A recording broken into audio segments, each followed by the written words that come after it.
means a lot to me because I've grown up with it, and it's something I go to if I need to be uplifted in some way. It's kind of real symbolic. It's so simple, but yet we can complicate it. And it don't matter what nation you come from. You know, you come out there, it's a good feeling, it's a good heart, good mind. And you take away a feeling that's hard to describe, but you feel so good when you leave. Every person in the powwow circle has their own experience. My first memory of a powwow was, it was big. There's a lot of people and drums. It's in our DNA. Before I was even born, they did this dance and they did this song. I was raised, we went to powwows every weekend, and I just started singing. You know, a little kid would walk up to a drum, 5, 6 years old, and then just start singing with people. It became a way of life. This is how we make our living. This is what we do for a living. I'm getting a chance to meet new friends, but also my relation that I have here in California. That brings us great joy to know that just about every stop we have somebody that we can call a family member, even though we're not blood related. We're all different. Those dancers, you know, I consider them to be my brothers or my uncle.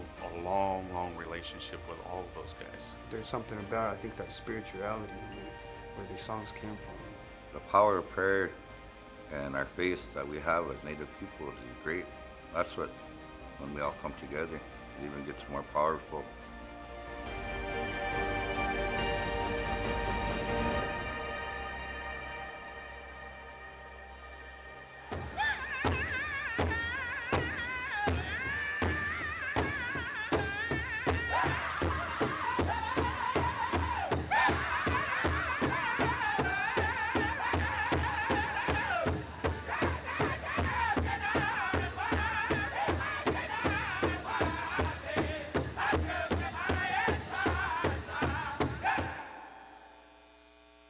My name is Tom Ramos. I'm actually Serrano and Kuya. I'm here from San Manuel. Yeah, we've been in the valley all of our lives for thousands and thousands of years. And during the campaigns that they had to rid the valley of the Native Americans, Santos Manuel and Tom Manuel led our people through the whole mountain area trying to keep us safe.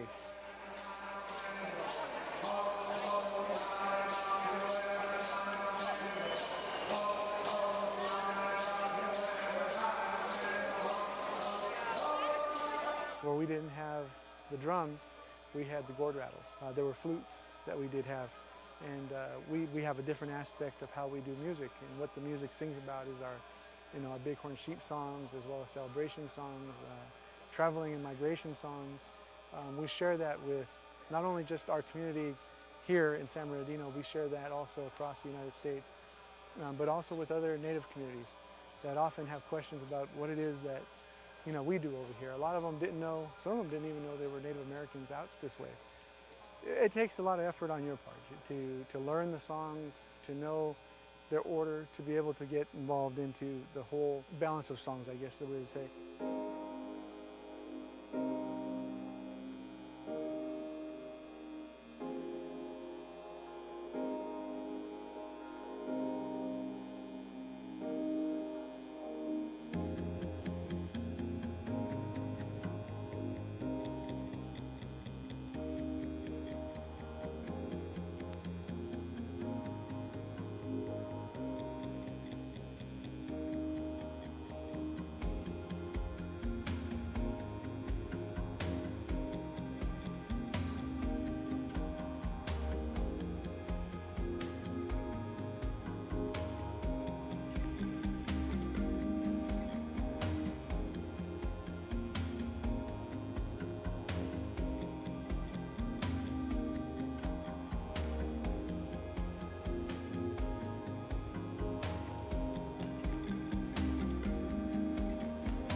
My name is Carolyn Brian Reyes. I'm a member of the Turtle Mountain Band of Ojibwe from Belcourt, North Dakota, and I'm also Spirit Lake, Dakota. One of our cultural dances is a jingle dress.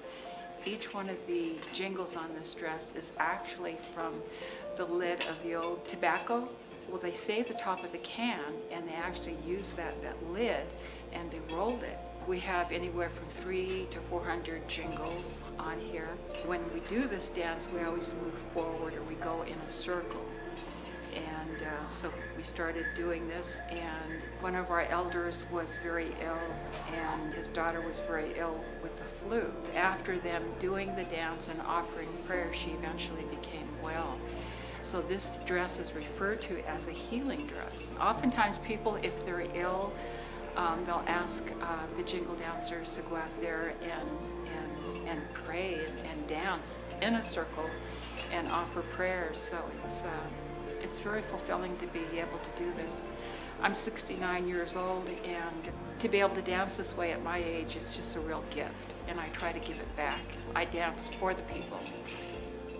Dancing is a big part of Native life. I've been dancing since I could walk. Since I was about 5 years old. I do the northern traditional dancing. I started off with jingle when I was like a baby. I dance old style. My whole family dances jingle. I love to dance. I sleep, breathe, dream, fancy dancing. Fancy kind of tires me out, so I'm like, I can't last those songs, but I don't mind jamming out to jingle. We have grass dancers, we have the northern traditional dancers, we have the fancy dancers, southern and northern. We have the chicken dancers, and we have the southern traditional dancers as well. A lot of those dances are sacred to different tribes in different ways.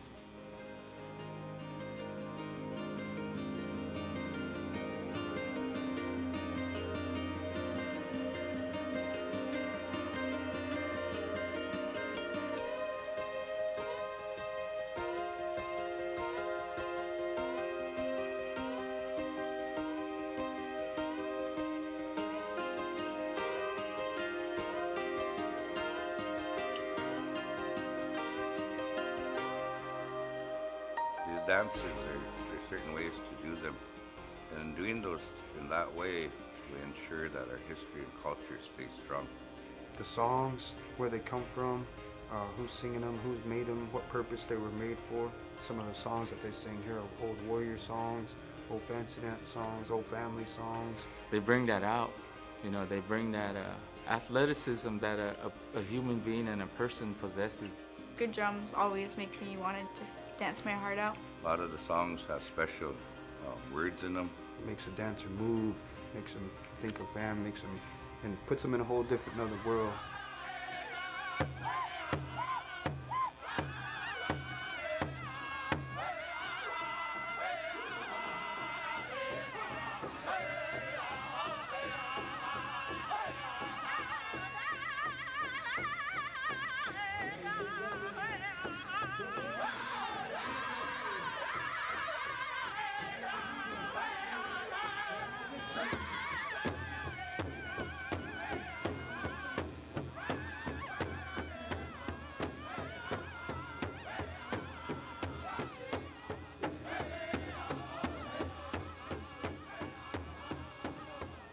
My name is Crow Belcourt. I sing with the Midnight Express Singers from the Twin Cities of Minnesota, Minneapolis, St. Paul, and Ojibwe. Back in the late 60s, the American Indian movement was formed in the Twin Cities by my father, Dennis Banks, Mary Jane Wilson, and a few other people. The first thing they did was they formed Native schools, Heart of the Earth Survival School, Red Schoolhouse, and the core of our group, our lead singer, Opie Day, myself, Hollow, and a few of the other brothers, that's where we learned how to sing. Besides our English and math and history, they also taught our native, singing and dancing, wild rice camp, things like that. I came here last year, and my boys live in Arizona with their mom, and they told me they were setting a drum up, and I didn't know what to think, I had tears, pretty emotional. To see them do what I do.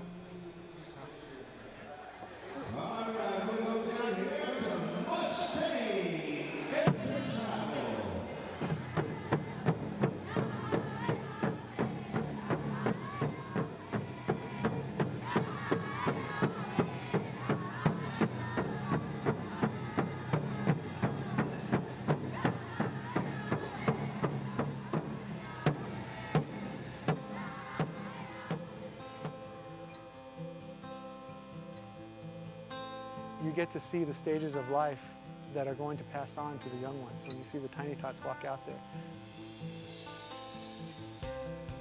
One day that tiny tot will be up there, and just like you look up and you see these older generations up there dancing or rattling and singing, that you know this little one here that's dancing so much and having such a good time will soon be that person. And you look at that person and wonder, think, man, I'd love to see that person when he was this age.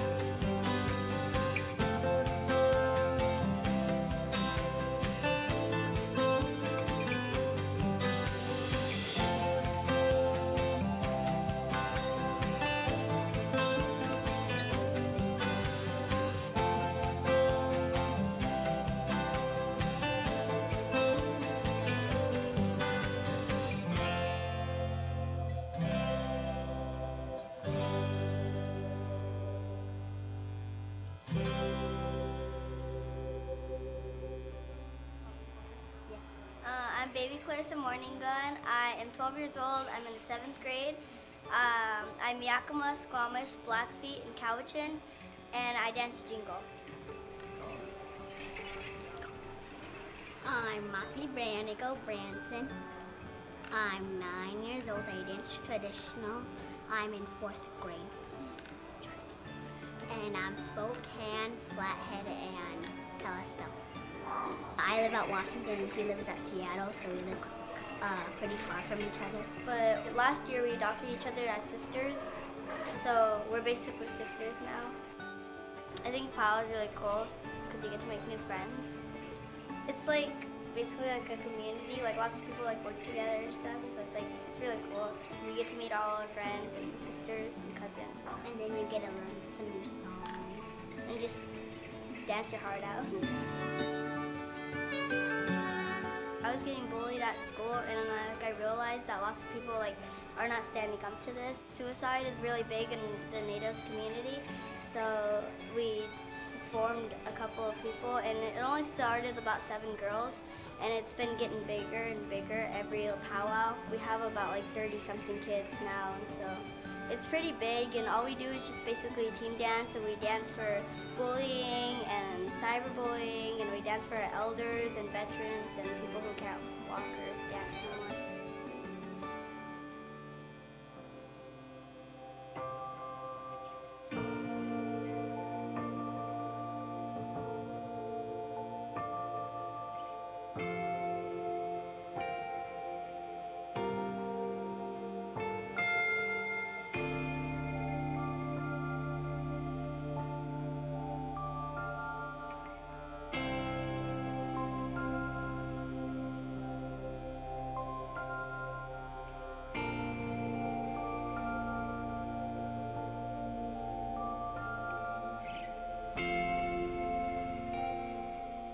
I'm Priscilla Schrock, Goatzina.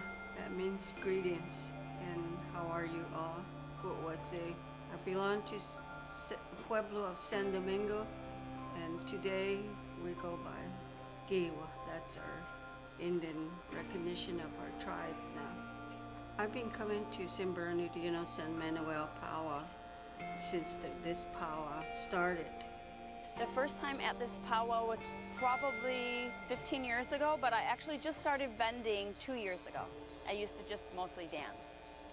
I do a lot of the beadwork here, and sometimes I do trading from merchandise to merchandise, and because that's one of the things that my grandfather had taught and my parents had taught me. That's the best way to do it. This is one of powwows that we love to come to.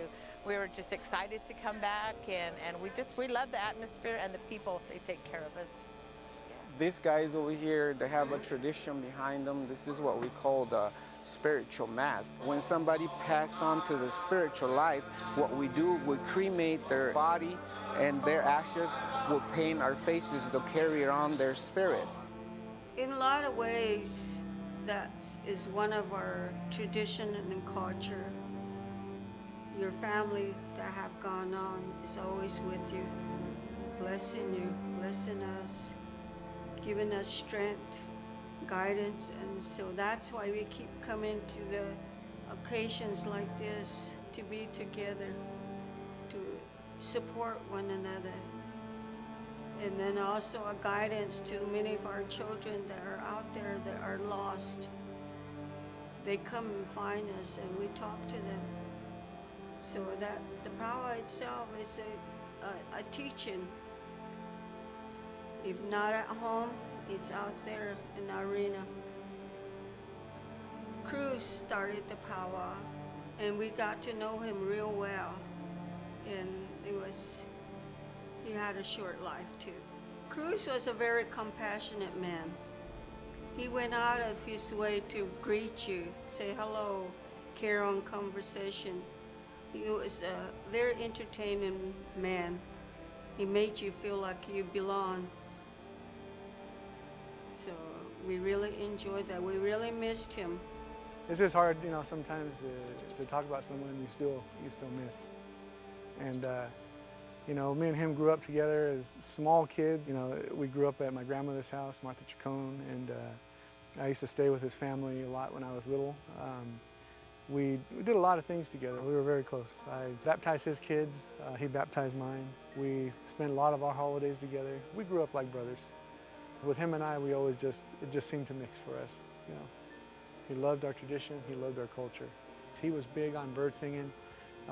He also was on a drum. He danced, not only just, you know, Southern California bird songs, he danced also Northern traditional. He just enjoyed our culture across the board. The most important thing that it is, I think, for Cruz, as well as myself to teach these kids, is how to put something together and keep this going, you know. Long after I'm gone, maybe they'll teach their little ones or the little ones that come up on this reservation. There's so many that are so interested, and I gotta say our whole reservation stands behind Cruz, whether he's here or whether he's not, to make sure that his dream of having this celebration turn out, or this powwow, turn out the way it does. Everybody pitches in, you know, and we make sure it happens, you know. I think he'd be really honored to see this, and I think our great-great-grandfather, Santos Manuel, is also honored to see where we've come, you know, and we've held on to so much. Are we ready, ladies and gentlemen? The highlight of the celebration right here, the Sweetheart Contest 2017. The Sweetheart Dance Cruise Chacon Memorial.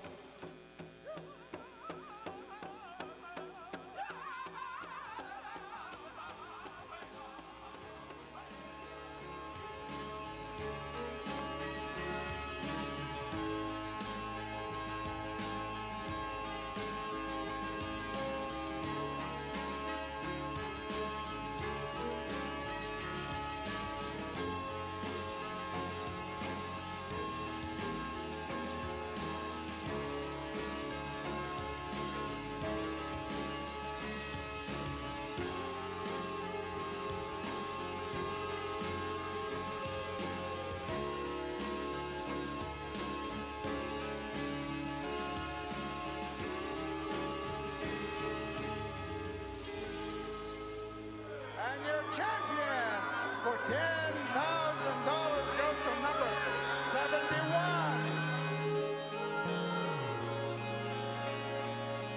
My name is Chungku One Star. I am an enrolled member of the Rosebud Sioux tribe in South Dakota, which is where I am originally from. But now I make my home in Lawrence, Kansas. My name is Brenna Wawiatin, and I'm Prairie Band Potawatomi. I'm from Mayetta, Kansas, and I live in Lawrence, Kansas right now. We went out there, we just winged it, you know, had fun, had a blast, and then it worked out for the better, you know, for us, and we ended up taking first, which was something that, it was definitely a shock for us, you know, because we weren't expecting anything out of it. We just go have fun, you know, it was always something we'd see on like social media and YouTube, and it was just definitely an experience. And just winning first was just something that we were grateful for and blessed and fortunate enough to win such a competition. One of my friends was like, hey, we should go to Lawrence and we should go to a workout with Chungku One Star. And I was like, okay. And So we went there, and I really liked his workouts, and I really liked his attitude, and I thought he's a really fun person. And we actually decided we wanted to be together about a year later. And so he's sober, and he dances, and he's super duper attractive. And he has an awesome 8-year-old son, and things work out really well for us. And especially with powwows, like, it's really cool to have a partner that goes to powwows, so that way you can share that. I know her fitness level, she knows mine, and especially with her background in dance, you know, studio dance, and so she definitely has the rhythm and the coordination. And I think with my football and basketball background, just having the coordination and the change of direction and everything, it was just a really smooth transition to, you know, build off of each other. You come into Grand Entry, or you're dancing intertribals, or you're going into contests, there's a certain feeling that you have, and it makes your heart really happy, and you feel a sense of belonging. I don't know, you just feel like you're in the right place at the right time, no matter where you are. Being that I'm getting older, like knees are starting to ache now, and ankles are starting to ache, you know, and but you get that one song, and it just all the pain goes away. I've always thought it was like magic to me, like ever since I was a little girl. It's been a journey that has left me feeling like I need more, or I want more. I still want to dance. I still want to be where the drums are. And that's why I'm still here. Win, lose, or draw, did a good job, you know. And as soon as the song is over, then all the pain comes back. Knowing that I'm gonna see my dad dancing the other way in intertribals, or being proud of my dad or my boyfriend or my brother when they dance, that's the most rewarding part. Native Americans are still here, we're still thriving.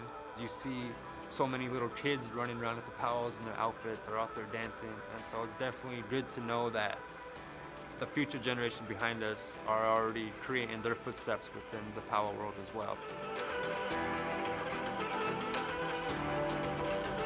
Thank you very much for coming. Please, for years to come, please come and see us. We'll always have a different aspect for you to see, and we'll always take concern of any concerns that you have, and we're always willing to make this powwow even better than it was before. It's our job now to go back and make the next powwow we have better than the last.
For generations, the San Manuel Band of Mission Indians has acted on its beliefs. Those beliefs inspire us to give back to create a better tomorrow. Our tribe takes great pride in supporting important causes within our ancestral lands, throughout Indian country, and beyond. Throughout today's challenges and tomorrow's possibilities, the San Manuel Band of Mission Indians will be here to make a difference, honoring our history, celebrating our culture, building a brighter future for us all.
You know, our people originally are from the oasis of Mata out in 29 Palms.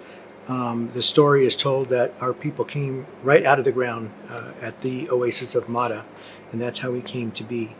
For many years, we lived in the desert area and enjoyed all the plants and wildlife and nice, serene life until the Western civilization came to be, and our people were forced and killed for their land and chased from their homelands. Our tribe, Yahaviatam clan, flee to the Big Bear area, to the area of Lake Baldwin. That was the new area that we called home. We settled in Big Bear, Baldwin Lake area. That's where our creation story is. We're still very much tied to the land in Big Bear. But in 1860, there was a militia, again, that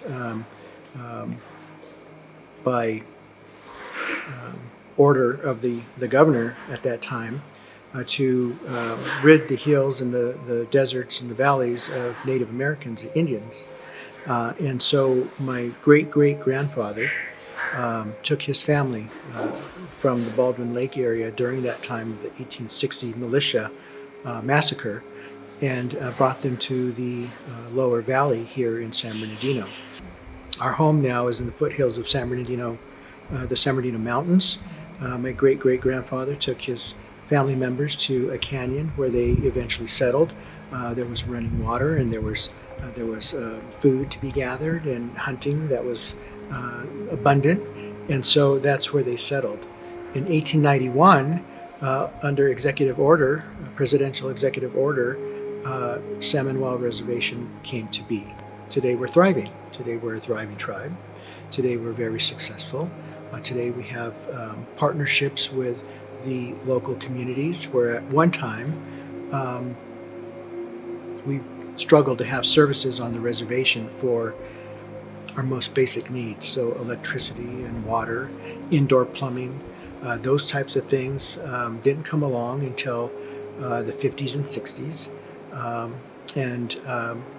Since that time, the reservation has transpired into something amazing and beautiful.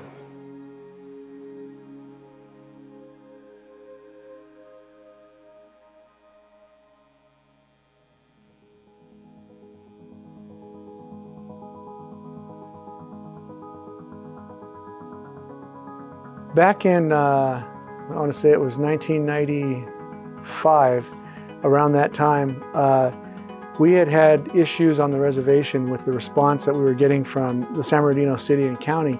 We had always had issues leading up to even before the bingo and casino because we were sovereign land. A lot of them didn't want to respond necessarily up here. When we decided to bring a fire station to the reservation, it was to protect the most basic needs of the reservation, of fire service to homes, any service that we would need on the reservation, whether it be paramedic or emergency services.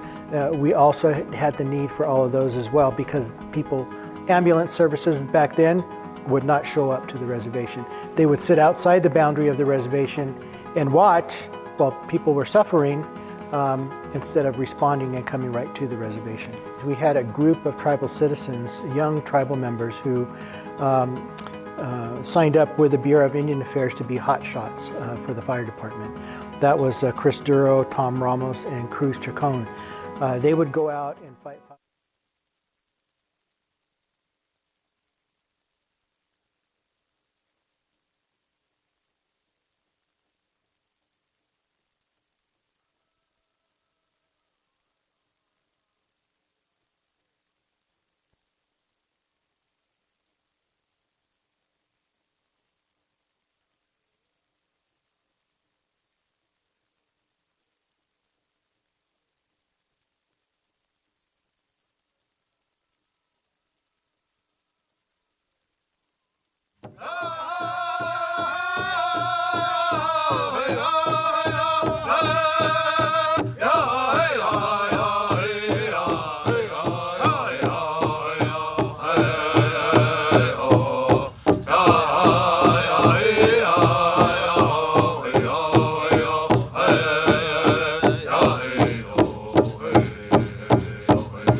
How about one more round of applause for our gourd dance singers? I'd like to also welcome and thank our gourd dancers for coming out. Again, this is just a small gourd dance exhibition of what you'd see at traditional gourd dance. The powwow committee fit in a little bit of time here before our bird singing, which will take place at noon, and then our powwow grand entry will be at 1 p.m. So for those of you that are just arriving or checking in on Facebook, make sure your friends know this is a free event. We did go pretty late last night, so they have plenty of time to get here. They have a larger arena this year, as well as more food booths, so there's a lot of things to see. Make a day of it. Come on out, support the San Manuel tribe. This is about the 26th, 7th year they've put this powwow on. Started as a smaller event. They would have it at the Glen Helen Park one year. They held it down at the Orange Fairgrounds. Down in downtown San Bernardino, but it should be outdoors, and they provided a beautiful dance arena, the Cal State University San Bernardino. They work well with the San Manuel tribe, and it did have a couple years where it got a little windy and they moved inside the Coliseum, but it's been a beautiful weekend so far. We're going to be here throughout today and back tomorrow, I believe around 11 or noon tomorrow. So if you don't have plans for tomorrow, come back out. In between these gourd dance sets, they will be giving our singers a break. Traditionally, this can go on for 4 or 5 hours of gourd dance singing, so we give our singers a break. And this is a good time to visit our arts and craft booths, our food vendors, walk around, stretch your legs, because when we have our 1 o'clock grand entry, that's when all of our powwow dancers will come in. Those are the ones you see on all the posters, the advertisements, our fancy dancers, fancy shawl dancers, our jingle dress dancers, our traditional dancers, our grass dancers. So they will all be coming in at 1 o'clock. So powwow dancers, you're about an hour and a half away from grand entry, so start getting ready.